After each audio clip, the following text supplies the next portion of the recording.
ligado, play funcionando, está no ar o segundo episódio do Rack and Go. Esta é a fita de número 2. Sim, Salamin, estamos chegando na nossa Tape 2 e hoje nós vamos ter uma pauta bem legal aqui no programa que a gente vai conversar um pouco sobre cassette culture e vai ser bem divertido, um monólogo, mas antes disso a gente tem alguns recadinhos para passar para você e a gente também vai ter a nossa leitura de e-mails, então rebobina aí porque a gente já tá no ar.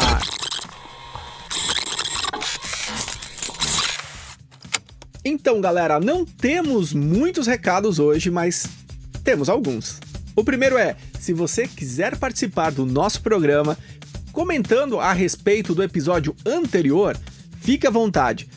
Você pode mandar o seu recado para contatopodcastrec@gmail.com.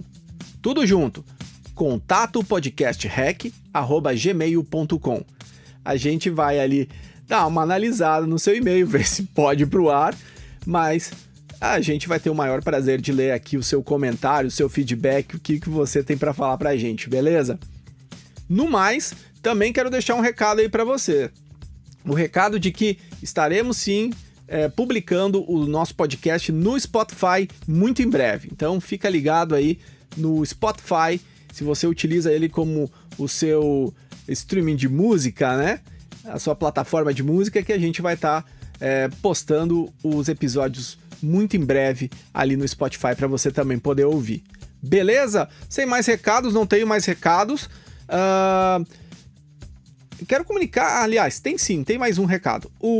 Eu estou desenvolvendo um Substack, que eu sempre me atrapalho para falar o nome da plataforma, mas eu estou criando um Substack legal, que é uma newsletter, para a galera poder curtir e seguir o programa por lá também. Porque lá é uma plataforma que me dá uma certa liberdade com a questão dos podcasts. Então, se você quiser curtir, muito em breve eu vou estar colocando essa landing page no ar aí para você poder também assinar no seu e-mail, certo? Dados os recados, vamos para a leitura de e-mails e os comentários aqui. Tivemos pouquíssimos e-mails, muito obviamente, porque é o primeiro episódio, mas eu quero agradecer publicamente essas pessoas que enviaram. Foram e-mails bem calorosos, eu já os li, mas agora eu vou compartilhar aí com vocês, que é a do Gabriel Monteiro, de São Paulo, capital. Ele enviou um e-mail. Valeu, Gabriel! Ele mandou: "Fala, meu caro! Escutei teu podcast e preciso dizer que curti demais o jeito descontraído como você falou sobre rotina e formatos de podcast. Me identifiquei muito porque também tenho essa vontade de criar algo meu." Gabriel, vai fundo, cara. Monta o seu projeto de podcast e manda bala com o que você tem, cara. E ele continua aqui: "Mas acabo sempre deixando pra depois." Olha, eu sou a melhor pessoa para poder dizer isso. 15 anos, viu? Eu fui fazer o cálculo. 15 anos que eu tô tentando começar o meu podcast e tentei começar vários podcasts que não tiveram muito sucesso. Não passaram nem do primeiro episódio, porque eles morreram no meu computador. Eu nem os publiquei, porque eu não gostei. Então, às vezes, é melhor o mal feito e o imperfeito do que o não feito, certo? Vai fundo, Gabriel. Se você tem uma boa ideia, manda bala. "Ouvir você foi como trocar ideia com um brother no fim da tarde." Muito legal, cara. Tá mandando muito bem, continua nessa vibe.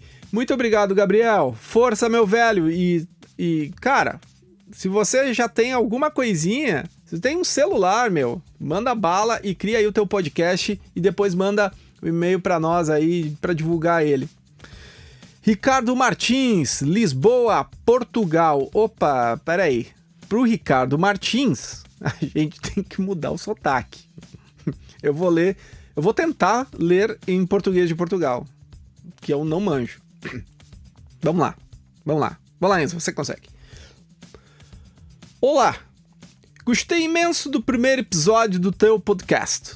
Curti sobretudo a parte em que falaste sobre a nostalgia e a importância de termos algo que seja verdadeiramente nosso, em vez de apenas consumir o que nos é dado pelas plataformas como Spotify. Fez-me lembrar das vezes em que gravava cassetes da rádio quando era puto. Fiquei logo com vontade de ir ao sótão buscar o meu Walkman, que ainda deve andar por lá algures. Eu não sei o que é algures. Obrigado pela inspiração e força nisso. Continua a dar-lhe bem. Muito obrigado, Ricardo. Valeu pelo e-mail. E eu não sei o que é algures, mas espero que você encontre realmente aí o seu Walkman no sótão, cara. Muito legal. Eduardo Vasconcelos, Curitiba, Paraná, Brasil. Oi, tudo certo? Cheguei no teu podcast por indicação de um amigo e achei incrível a atmosfera que você criou. Essa mistura de nostalgia com reflexões do dia a dia é muito gostosa de ouvir. Eu nunca tinha parado para pensar que o formato também muda a experiência de quem o escuta. Já virei fã logo no primeiro episódio e tô ansioso pelos próximos. Parabéns pelo trampo. Valeu, Eduardo. Forte abraço para você também. E se você quiser participar assim como eles, manda um e-mail para cá, contatopodcastrec@gmail.com. Em breve, eu espero que a gente consiga também anexar áudios aqui da galera para também agregar na nossa leitura de e-mails, e daí vai ser o nosso momento da galera também enviar áudios, né? Vai ser bem interessante. Espero que a galera também participe, né? A gente tem essas ideias, mas espero que vocês também participem. É muito legal isso. Bora, então, pro tema de hoje.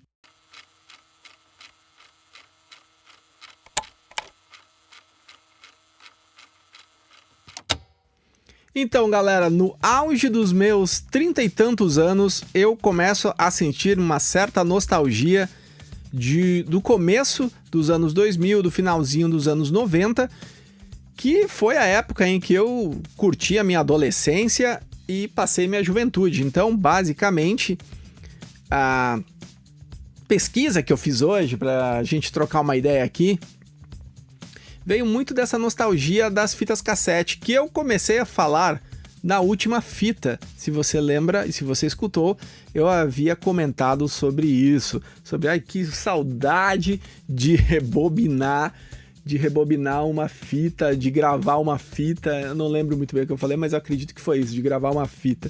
Porque realmente eu tô há dias, assim, meio que olhando essa volta, esse revival da fita cassete, e eu tenho várias recordações, porque eu tive muito contato com música no começo dos anos 2000, graças às fitinhas, porque eu copiava aí os CDs das bandas que eu queria e que eu não podia comprar. Então a gente vai começar hoje falando o seguinte: se você tem mais de 30 anos, como eu, talvez já tenha vivido isso. Rebobinar uma fita com caneta Bic, ouvir aquele chiado gostoso antes da música começar, ou até mesmo preparar uma mixtape especial para alguém.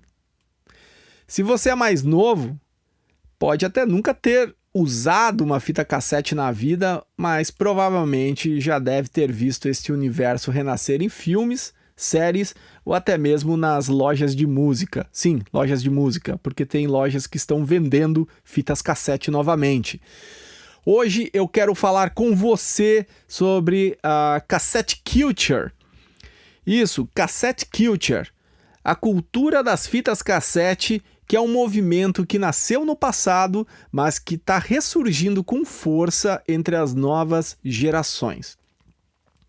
Toda essa história começa em 1963, quando a Philips lança o Compact Cassette. No início, ele foi pensado para gravações caseiras e ditados, mas logo ganhou o mundo da música.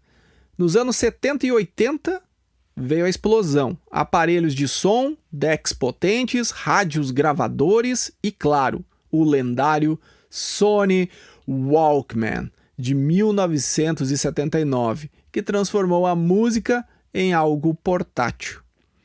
Mas a Cassette Culture vai além da tecnologia. Ela tem um lado social e artístico muito forte. Nos anos 80, gravar uma fita era mais do que consumir música. Era produzir, compartilhar, criar narrativas. Você podia gravar suas próprias músicas, fazer mixtapes para amigos ou até acompanhar publicações em áudio, como a Telus Audio Cassette Magazine. Essa magazine, ela surgiu em 83 e durou aí até meados de 1993. A Telus Audio Cassette Magazine distribuía arte sonora e música experimental em fitas. Tecnicamente, as fitas eram simples, você tinha diferentes tipos de formulação. A tipo 1, que era a ferro, que é a mais comum. A tipo 2, que é a cromo, que a galera dizia que já tinha uma qualidade um pouquinho melhor. A tipo 4, que era a considerado a melhor da melhor, que era metal. E por que eu não citei a tipo 3? Porque a tipo 3 não caiu nas graças do povo, que era a ferricromo, que somente a Sony havia lançado. Ela entrou no mercado, mas a galera não aderiu muito. Cada uma com qualidade e preço diferente. O som nunca foi perfeito. Havia chiado, desgaste e por isso sistemas como o Dolby, e aí havia o Dolby B, Dolby C, foram criados para reduzir os ruídos. Mas curiosamente esse mesmo defeito, entre aspas, digamos assim, acabou se tornando charme, o som quente, imperfeito e orgânico. Do CD, depois do MP3 e do streaming, a fita quase desapareceu nos anos 2000, mas como muitas coisas do mundo analógico, ela voltou. Pesquisas mostram que no Reino Unido, por exemplo, as vendas cresceram de apenas 3.800 unidades em 2012 para quase 200 mil em 2022.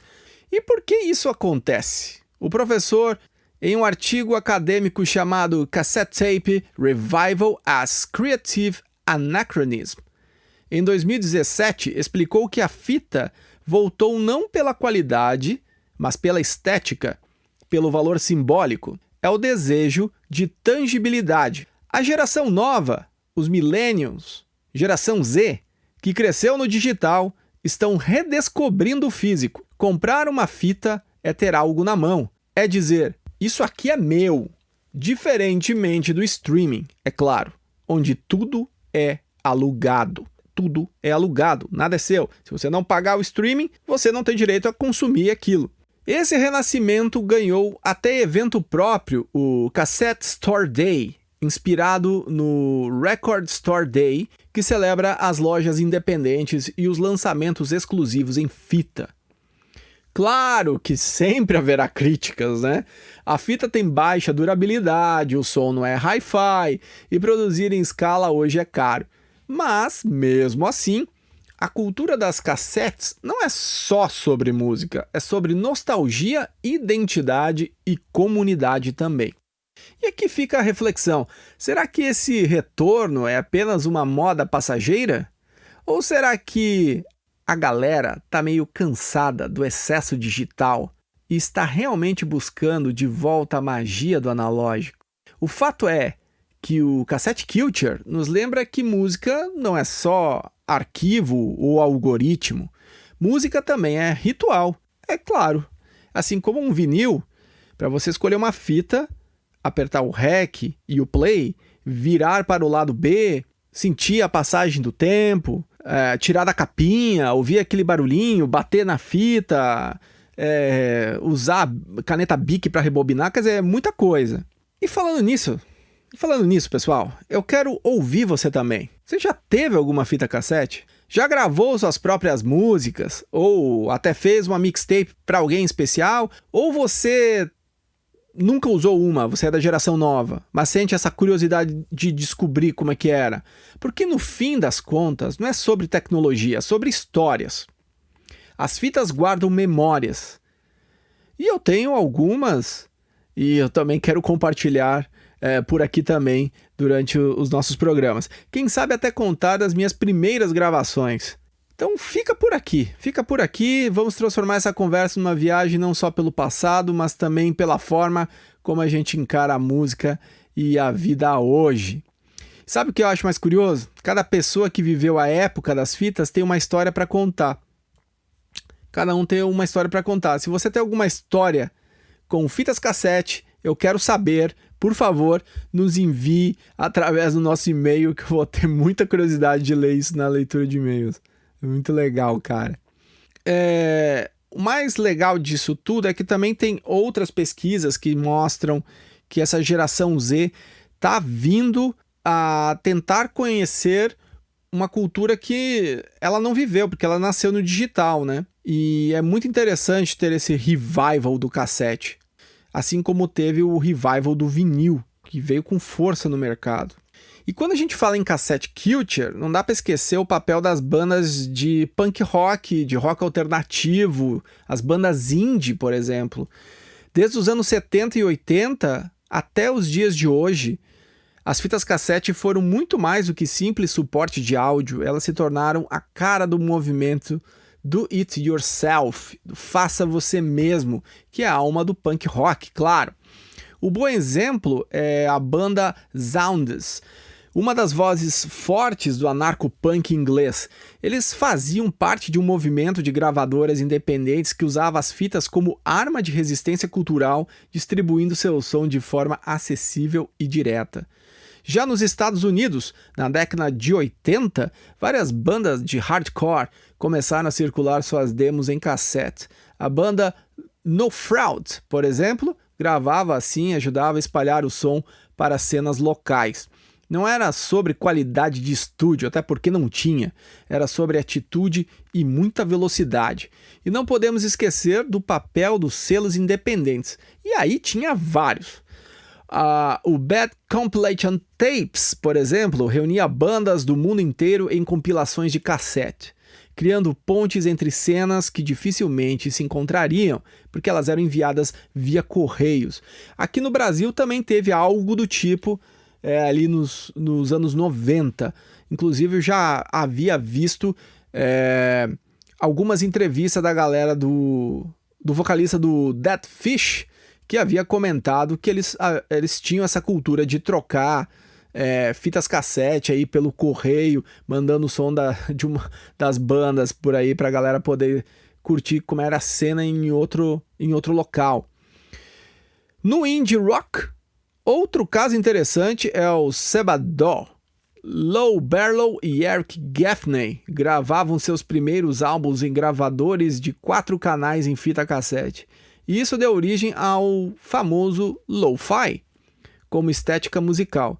O álbum With Firsting, de 1987, saiu primeiro em cassete, carregando aquele som cru, íntimo, imperfeito e, ao mesmo tempo, muito autêntico. Essa tradição não morreu. Hoje, mesmo na era digital, ainda vemos selos de bandas lançando material em cassete. Um exemplo atual é o selo 61 Hate, da galera lá de Illinois, que em 2023 começou a lançar fitas como forma de resgatar esta estética underground, voltada para gêneros como punk, hardcore e indie. O curioso é que, tanto no passado quanto hoje, o cassete sempre carregou esse valor simbólico. Ele não é só um formato de áudio, ele é um manifesto. Uma prova física de que a música pode escapar das gravadoras grandes. Pode chegar de mão em mão, em shows pequenos, pelo correio e hoje até em lojas online especializadas. E tem várias. E aí, eu quero jogar essa conversa para você que está ouvindo. Você conhece alguma banda ou músico ou galera atual que faz som que ainda lança material em cassete? Eu estou largando a pergunta, mas já vou dar a resposta. Olivia Rodrigo, Taylor Swift, Blink-182, tem vários grupos que estão lançando vários materiais até hoje e começaram a fazer nessa nova onda da geração Z. Você já teve a chance de segurar uma demo em fita ou até gravar a sua própria? Cara, tem um movimento aqui em Londres de uma galera que tá fazendo esse tipo de som em fita cassete, usando aquelas mesinhas antigas, do começo dos anos 2000 da Tascam. Então é muito interessante que estão fazendo, sabe, o material inteiro, as músicas autorais gravadas e tal, colocadas no cassete, feito os J-cards, que é aquele encarte bonitinho, e tem tido valor, porque eles fazem um número limitado de fitas cassete. Por exemplo, 10 fitas cassetes gravadas e colocadas para vender, numeradas, é claro, tem um valor, mas se você fizer 20 ou 30, esse valor já cai. Já não vale tanto quanto as 10 que você fez, então é uma coisa muito própria. Então quem tem, quem não tem, fica mais complicado. É bem interessante esse movimento que está acontecendo, é bem interessante mesmo. Tem outros dados que eu encontrei por aí, que também me chamaram, que me chamaram bastante atenção a respeito desse assunto do Cassette Culture. Eu até anotei aqui, se eu não me engano era do The New York Times ou The Washington Post, eu não vou me recordar agora, mas eu fiz algumas anotações daquela publicação. Eu estou abrindo aqui, inclusive, porque eu sou a moda antiga, então a gente está aqui no papel mesmo. Eu fiz algumas anotações do que eu vi ali e que eu achei interessante compartilhar com vocês sobre esse assunto. Basicamente ele dizia assim, ó: em uma era de IA, streamings e acesso ilimitado a filmes, músicas e livros digitais, porque as pessoas, especialmente as da geração Z, estão preferindo mídias físicas e consumo analógico? Essa era a pergunta lançada lá na reportagem. Então, dizia o seguinte, ó: pesquisa realizada nos Estados Unidos com mais de 2.000 adultos indica que 68% dos jovens da geração Z sentem nostalgia de períodos anteriores ao nascimento. O que é bem curioso, porque eles não... Sabe? Ou você vai sentir nostalgia numa coisa que você não viveu, mas é o que estava dizendo lá. 73% se interessam por mídias, estilos e hobbies dessas épocas, e 78% gostariam que novas tecnologias incorporassem elementos de design e ideias do passado. Só aqui a gente já pode trocar uma ideia bacana. Olha só, é muito curioso que esses 68% dos jovens dessa nova geração estão sentindo nostalgia de coisas que eles não viveram, tá? Se 73% estão interessados por mídias, estilos e hobbies, né, dessas épocas, enfim, será que isso não é reflexo da geração atual não estar produzindo coisas boas em termos artísticos, né? Será que não está um pouco limitado? Porque se eles estão consumindo não só as mídias, mas também os estilos, 78% gostariam que novas tecnologias incorporassem elementos de design e ideias do passado. Olha só, essa coisa do design minimalista já encheu o saco, né? Eu tava vendo outra reportagem, tava falando sobre design de aparelhos eletrônicos dos anos 40 e 50. E se você vai ver, cara, é inacreditável. O pessoal era muito criativo, eles utilizavam aquele design de aviões, eles colocavam aquele design em carro, em liquidificador, tudo tinha um design, sabe, bem chamativo. Depois teve sim uma evolução de design que puxou muito mais para essa coisa mais minimalista, as coisas têm que ser o que são.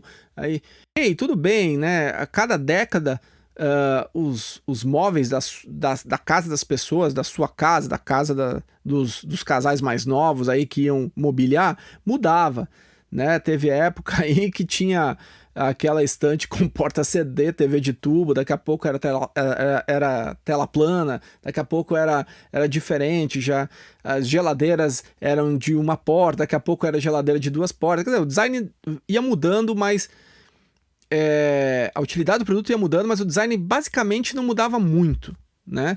Mas nessas décadas mais antigas, o design era bem mais arredondado, puxava para uma coisa muito mais dos aviões, era elegante, tinha uma certa elegância, não só também no design de equipamentos, de de carros, enfim, mas também nas roupas das pessoas também refletia muito isso e combinava muito isso, né?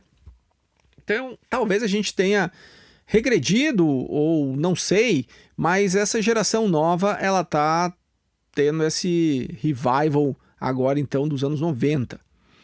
Cerca de 2/3 disseram que este contato com o pré-digital os ajuda a lidar com o estresse da vida moderna e com a ansiedade em relação ao futuro. Interessante. O que diferencia a geração Z dos millennials e a geração X é o fato de sentirem atração por um passado analógico que nunca viveram. Exemplos não faltam: ouvir um disco de vinil, gravar e ouvir uma fita cassete, exigem foco. Interessante essa colocação. Realmente, para você escutar um álbum inteiro em fita cassete ou em vinil, mas principalmente em fita cassete, realmente o foco é extremamente necessário, porque você não tem como passar rápido, só tocando num botão, uma música para outra. Você se obriga meio que a ouvir a fita na sequência. Interessante. E é o que ele continuou falando aqui, ó. Não é possível pular faixas, que é verdade, que a gente acabou de ver, e exige um conceito. Não é somente sobre ouvir singles, mas ouvir um álbum inteiro e desfrutar do conceito. Será que álbuns conceituais têm vez novamente? Interessante essa colocação, né? Porque no meio artístico, essa coisa do álbum conceitual meio que sumiu. Hoje a gente vive numa era de consumo de hits, né? De singles, de galera que faz música para tocar no TikTok. Então, a forma de consumo de uns anos para cá tem sido moldada pelas redes sociais. Interessante esta visão de álbuns conceituais, na qual foi perguntado aqui na reportagem, porque realmente, antigamente um artista, ele pensava num conceito para criar o álbum e fazia o álbum inteiro dentro daquilo que ele planejou. Então as músicas, elas falavam uma mensagem entre si, tinha uma ideia de ordem do álbum, a arte tentava acompanhar isso, então você realmente comprava uma peça de arte para você poder ouvir e também ter nas mãos ali, mexendo em encarte, era tudo tinha uma estética própria para produto, né? Para produto de arte mesmo. Uma pesquisa de 2023 conduzida pela Harris Poll mostrou que 80% dos adultos da geração Z se dizem preocupados com a dependência excessiva de tecnologia em sua geração. Back to the analogic. 58% acreditam que as novas tecnologias afastam mais do que aproximam as pessoas. Eu concordo, nunca teve tanta rede social, nunca teve tanto acesso à informação e as pessoas nunca conversaram tão pouco uma com as outras. E eu acredito realmente que isso seja real, porque você hoje em dia tem acesso a tudo, mas ao mesmo tempo as pessoas não conversam mais. Um larga uma ideia, outro larga outra ideia, mas ninguém conversa sobre a ideia. É bizarro isso. E também a gente vive muito nessa ideia de, rede social muito mais voltada para a parte mercadológica, para a venda de imagem. Tempos difíceis. Teve um livro de um canadense chamado David Socks. Ele intitulou esse livro de A Vingança dos Analógicos. A obra mostra como o consumo do analógico voltou em muitos formatos. O autor acredita que isso está acontecendo porque essas experiências analógicas estão mais ligadas à nossa realidade, com todas as imperfeições e um prazer que não existe no mundo digital. Realmente, o mundo digital é um mundo muito perfeitinho, cara. É um mundo muito de aparência também. É muito legal que tá tendo esses estudos, sabe? E talvez o estudo dele tenha meio conectado com outra parada que a gente acabou de ler, desses 2/3 aí que disseram que o contato com o pré-digital os ajuda a lidar com o estresse da vida moderna, com ansiedade, relação ao futuro e coisa e tal. Talvez esse estudo também explica um pouco isso, né? Porque se a gente parar para pensar, cá entre nós, o mundo pré-digital não era um mundo perfeito, né? A gente tinha muito problema aí, mas parece que as coisas eram mais orgânicas, né? Hoje é tudo muito rápido para se desenvolver como mídia, enfim, mas vive muito das aparências realmente, não tem às vezes substância. Antigamente, para você fazer um álbum musical, a banda levava um bom tempo para criar as músicas, e aí entra a questão da escassez também, né? Nem todo mundo tinha dinheiro para poder encontrar um bom estúdio, gravar suas músicas, ter bons equipamentos, era tudo muito mais difícil. Então fazia com que as bandas, por exemplo, de rock, quando começavam a criar querer criar um álbum, eu sei porque começo dos anos 2000 eu cheguei a ter uma banda e também havia uma certa dificuldade para a gente achar um lugar para poder gravar as nossas músicas, né, com alguma qualidade e poder distribuir no que tinha na época. Então era sempre muito difícil, envolvia dinheiro, envolvia tempo, e eu entendo que na hora de gravar, de produzir, as pessoas faziam o melhor que poderiam fazer, porque não, sabe, o futuro ninguém sabia se teria condições de repetir essa experiência novamente de poder gravar um som. E hoje é tudo tão fácil. Hoje você com software em casa, né, você consegue desenvolver bons álbuns. Até estava vendo recentemente, eu gosto muito de som de rock, de punk, de hardcore, coisa assim. Eles estão vendendo kits de bateria, MIDI, de bateria, para você ir montando aí no seu software, né, no Logic Pro, ou software que as pessoas usam, GarageBand, eu não sei, e você vai montando lá a bateria sequenciada lá, com os MIDs e vai tocando. Quer dizer, ficou muito mais fácil do que você ter que ter um estúdio com uma acústica boa para o baterista tocar, aí tem que microfonar tudo. Então, assim, facilidades que poderiam fazer com que a nossa geração tivesse as melhores obras literárias, as melhores músicas que jamais poderiam ter sido produzidas. Sei lá, tudo poderia ter sido muito melhor por questão de acesso.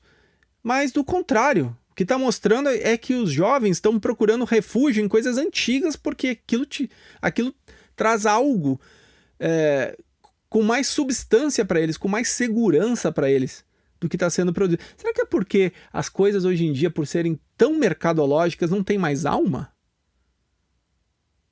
Talvez seja por isso, as coisas não têm mais alma hoje em dia. Não tem mais valor, é tudo muito parecido. Pega aí quantas duplas sertanejas iguais, fazendo som igual, voz parecida. Entende? Você não sabe diferenciar um do outro. Tem um fenômeno bem normal de uns anos para cá, das pessoas não conseguirem decorar as músicas dos artistas que elas mesmas gostam.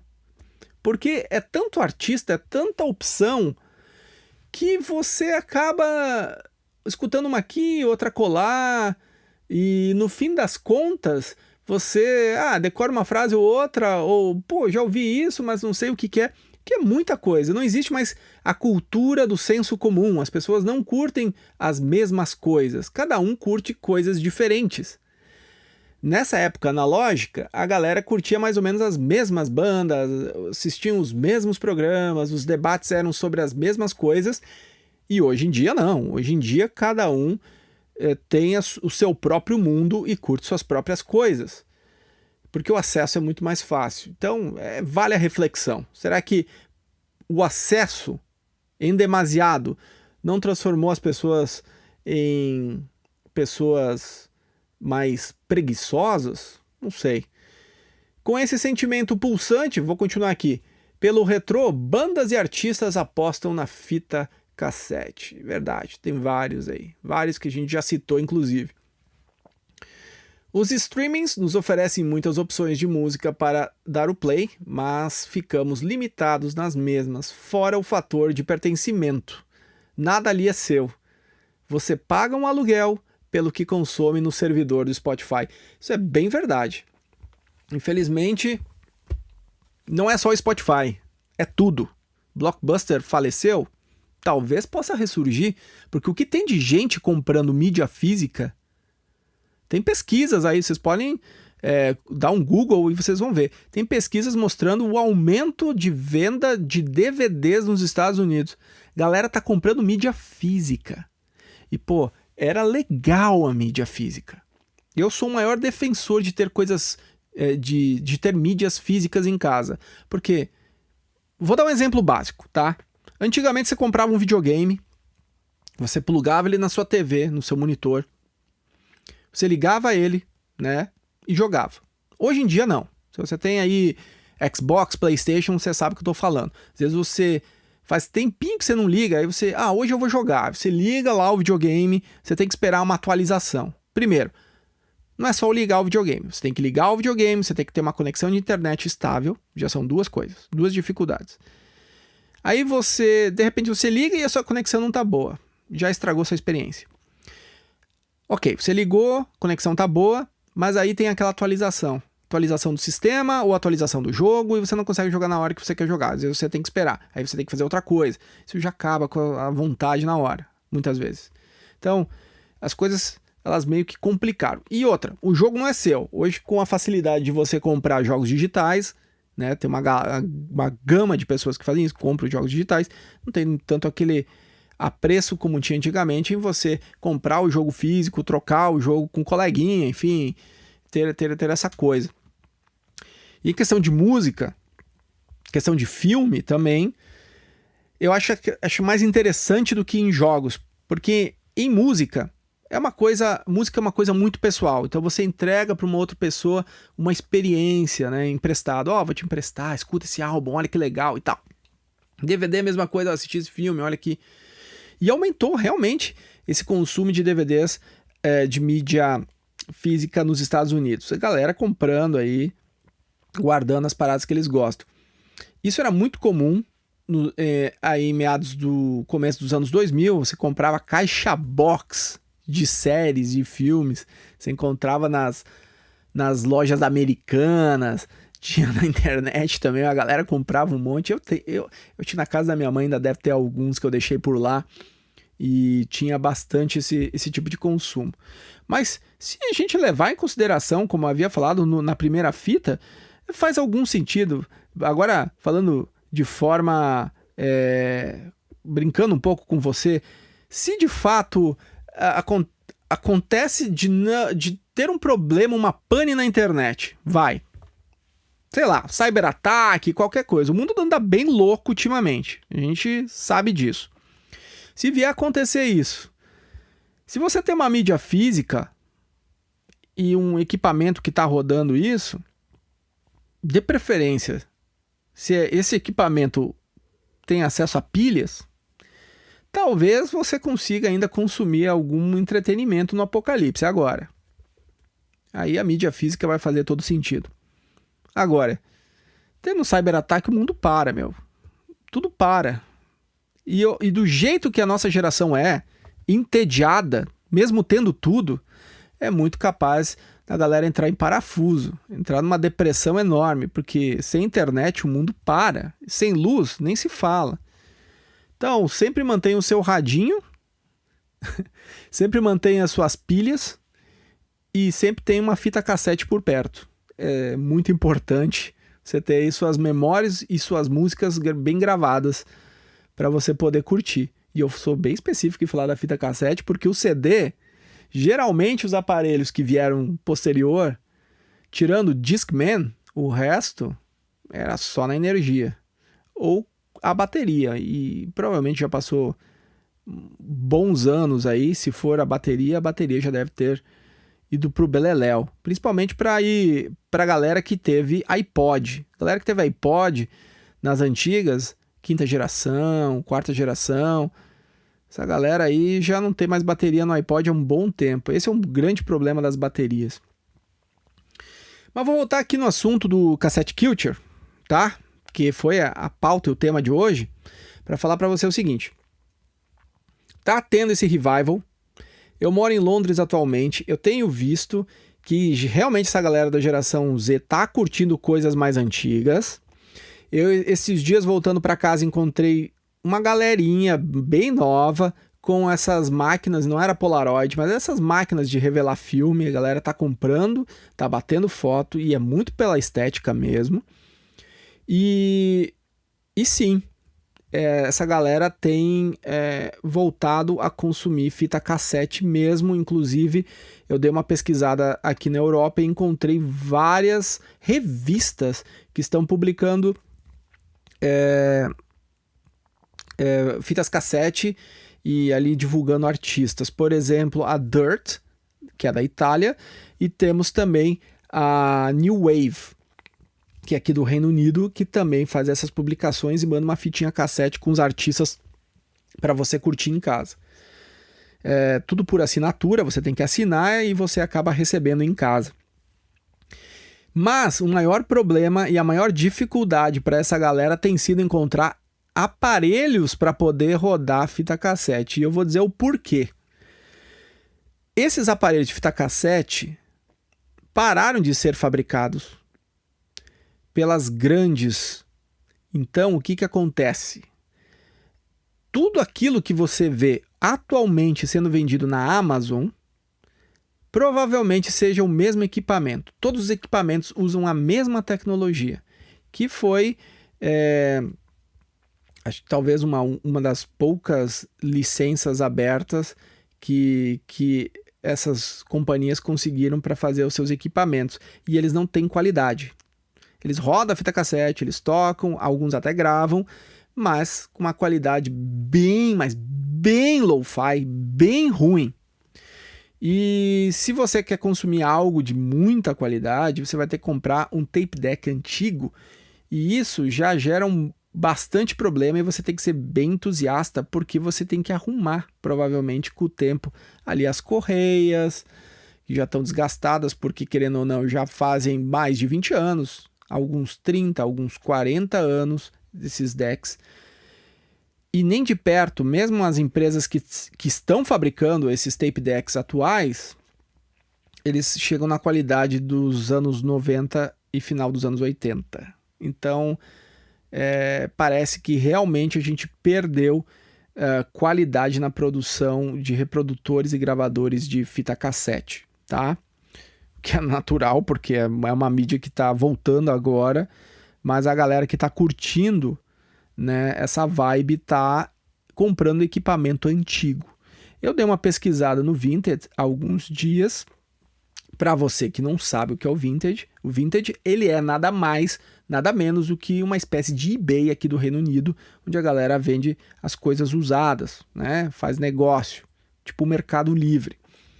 E tem custado caro para você comprar decks que talvez ali até 2010, antes de 2010, eram extremamente dados de graça.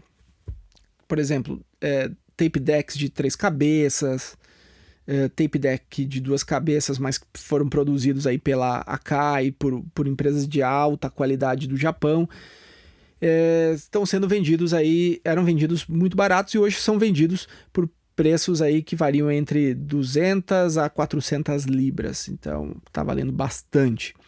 No Brasil, essa moda também voltou com força, porque eu dei uma pesquisada e os famosos Gradiente CD 2000, que era, eu acredito que tem, a galera do Tape Deck gosta bastante desse equipamento, tem custado caro, porque ele está sendo bem escasso para encontrar no mercado.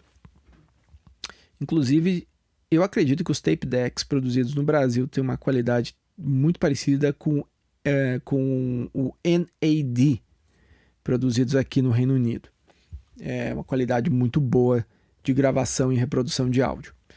Mas, nessa onda, uma galera também está comprando Walkmans. Sim, voltou, Walkman em fita, tá na moda novamente, a galera aqui do Reino Unido tá comprando, a galera da Itália tá comprando, tem uma galera consumindo fita cassete, tá comprando Walkman novamente, e a francesa We Are Rewind resolveu criar um maravilhoso Walkman moderno, com design super bacana, inclusive ganhou prêmio de melhor design no ano passado, que é o seu, digamos, equipamento portátil de ouvir fitas cassete, para não dizer o nome novamente patenteado pela Sony. Mas já aviso para vocês que ele reproduz muito bem em estéreo, ele tem função de gravação, mas a função de gravação dele é lo-fi. Lo-fi, e alguns nem gostam muito, né? Quem é audiófilo não vai gostar muito do som, a não ser que você goste realmente da estética lo-fi, é o que ele vai te entregar. Agora eu vou dizer uma coisa para você. Ele é interessante por quê? E ele está sendo bem elogiado por quê? Porque ele tem Bluetooth 5.2 e ele também possui bateria integrada. Ou seja, ele é um equipamento que mistura o retrô com o moderno. E eles fizeram, inclusive, fones de ouvido que remetem muito aos fones de ouvido do Walkman, que é bem legal para manter a estética. Então, conseguiram manter a estética e o design. Tem componentes que são mais modernos, mais atuais.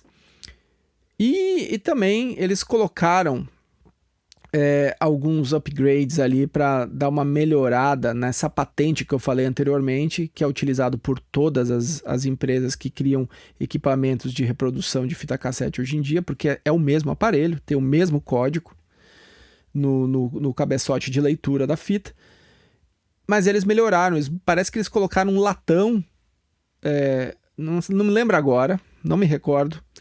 Eu não sei se era latão ou se era uma peça de bronze que fazia com que a correia girasse melhor.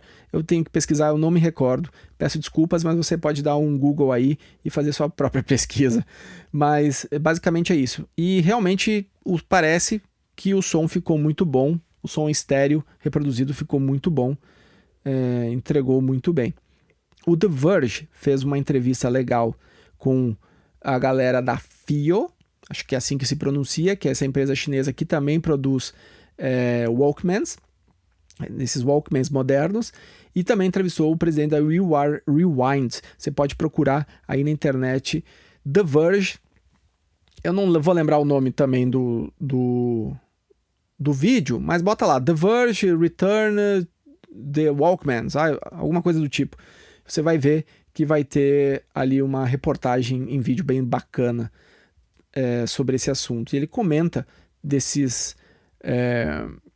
como é que é o nome? Dessa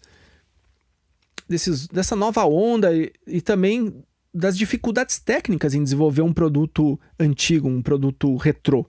Que eu acredito que realmente tenha, né? Porque tudo gira em torno de patentes, e todas as empresas hoje que conseguiram criar seus Walkmans e reprodutores de fitas cassete tiveram que lidar com isso, e isso também alterou os equipamentos atuais. Quer um exemplo disso? Vou falar uma coisa para vocês. O CD é algo que na nossa memória é algo recente, certo? Você sabia que os reprodutores de CD atualmente eles são maiores do que os Discmans antigos? Sabe por quê? Por causa de questão de patentes. Eles não conseguem fabricar do zero, como uma Sony ou alguém grande poderia fazer. Eles pegam uma patente já pronta e eles têm que adaptar. E às vezes não dá certo.